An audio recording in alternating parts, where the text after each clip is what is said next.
இழந்த பழம் தெருவில் விற்கிறவன் கேவலமானவனா? தெருவில் இழந்த பழம் விற்கிறவன் கேவலமானவங்களா? நான் கேட்கிறேன். அவனும் ஒரு பாட்டாளி, ஒரு மிகப்பெரிய தலைவர்.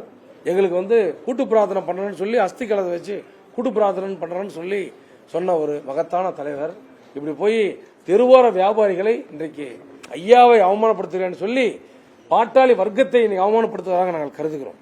இன்னைக்கு பாட்டாளி மக்கள் கட்சி என்ற ஒரு இயக்கத்தை மருத்துவர் ஐயா அவர்கள் 80ஆம் வருஷம் வன்னிய சங்கத்தை துவங்கினார்.